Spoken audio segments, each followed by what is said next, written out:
మార్కాపురం జిల్లా కనిగిరి శ్రీ వెంకటేశ్వర స్వామి వారి దేవస్థానంలో మకర సంక్రాంతి సందర్భంగా హిందూ సమ్మేళన కార్యక్రమాన్ని ఘనంగా నిర్వహించారు. ఈ కార్యక్రమంలో శ్రీ శైవక్షేత్ర పీఠాధిపతులు పరమ పూజ్యులు శ్రీ శివస్వామీజీ హిందూ ధర్మంపై ఆధ్యాత్మిక ప్రవచనాలు చేశారు.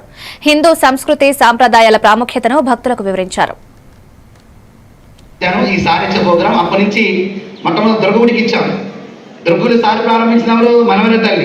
మీరు ఇక్కడ చెప్పండి మా టీమే దుర్గులు సారి ప్రారంభించేది ఆషాఢ మాసంలో మొదటిసారి మన క్షేత్రం నుంచి అమ్మవారికి వెళ్తే ఆ తర్వాత ఎవరికైనా రాసి పెట్టబడింది. అది అసలు శ్రీశైలం నా ప్రసంగం వేరుగా ఉంటుంది.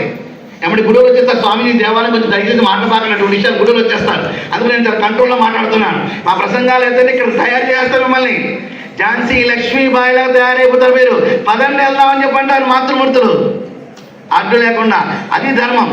కావున ఇన్ని దేవాలయాలు ఉండి ఇంత కమిటీ అంటే వీళ్ళందరూ ఏం చేస్తారు? పొప్పేలు వెళ్తుంటాక కమిటీ సభ్యులందరూ దేవుడి పేరు చెప్పుకుని ఏమండి. అందుకని మీరందరూ కలిసి ఇక్కడ మా కార్యకర్త చెప్తున్నాను, 18 దేవాలయాలు ఒకటిగా మారండి. ఇప్పుడు వెంకటేశ్వర గుడిలో ఉత్సవాలు జరుగుతాయి. ఆ కమిటీ వారు మిగతా 17 దేవాలయాలకు పిలవాలి. వాళ్ళని వారి దగ్గర ఉత్సవం జరిగింది, వారు వచ్చి ఈ కమిటీ వారిని పిలవాలి, పరస్పరం పిలుచుకోవాలి. ఇది ధర్మం. ఇంకా పెద్ద మనసు ఉన్న కమిటీ వారు అనుకోండి, నేను చెప్పే సలహా తీసుకుంటారు. ఇప్పుడు నేనే కమిటీ చైర్మన్గా ఉన్నాను అనుకోండి,